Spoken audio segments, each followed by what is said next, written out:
Les filles, je vous propose de commencer cette émission donc spéciale bien-être animal en partageant notre définition du bien-être animal par rapport à notre parcours de vie. On va commencer par toi, Barbara.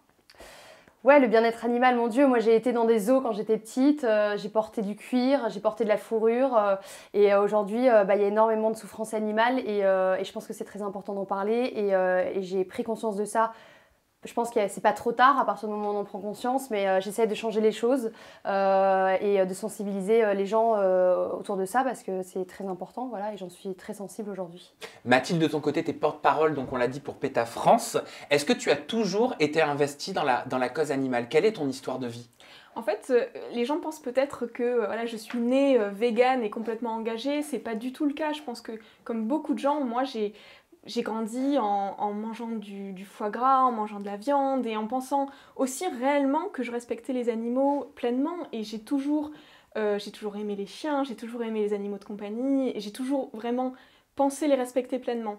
Puis quand j'ai eu 20 ans, j'ai eu une sorte de prise de conscience en fait. Je me suis de plus en plus posé des questions sur comment je pouvais concilier cet amour que j'avais pour les animaux, cet amour sincère que j'avais pour les animaux, et en même temps mes pratiques au quotidien, porter du cuir, aller dans des zoos, aller au cirque, manger du foie gras, comment je pouvais concilier tout ça. Et c'est vrai que j'ai beaucoup appris, et j'ai eu envie non seulement de changer mon mode de vie, mais aussi de m'engager pour pouvoir en parler à un maximum de gens, pour pouvoir éduquer un maximum de gens sur ces questions-là, et militer et en faire finalement mon métier.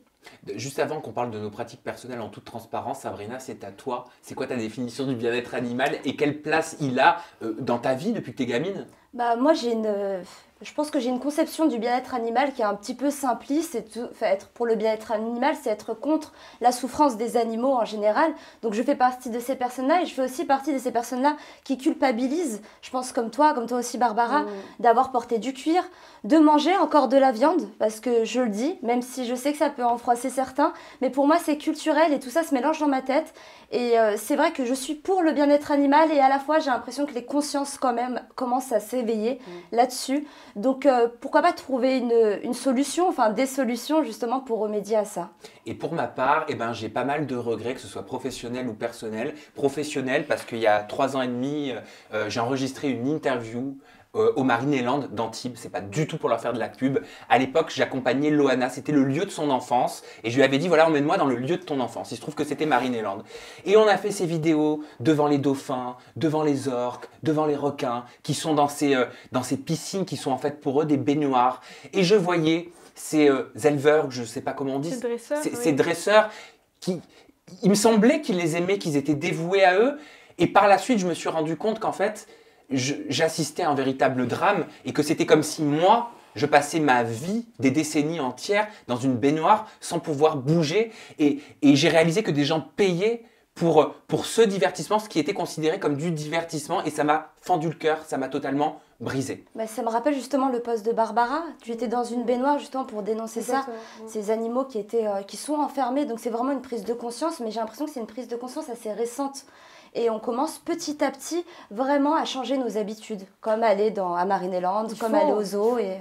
Oui, en fait, c'est justement PETA France qui avait encouragé des influenceurs comme toi, Sam, ou comme toi, Barbara, à prendre une photo comme ça, un selfie dans une baignoire pour, justement, c'était au moment du confinement. Et nous, à ce moment-là, on s'est dit, c'est l'occasion pour beaucoup de gens de comprendre ce que vivent ces orques, pour comprendre ce que vivent ces dauphins.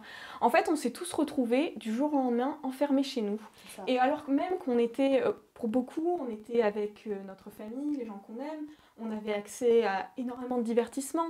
Beaucoup d'entre nous avaient finalement pas mal de confort, mais on s'est quand même rendu compte que c'était terrible. Je pense que beaucoup de gens se sont sentis seuls, beaucoup de gens se sont sentis désespérés. Et je pense que c'est un moment où les gens ont pu comprendre encore mieux qu'avant ce que peuvent vivre ces dauphins, ce que peuvent vivre ces orques et tous les animaux qui sont maintenus en captivité.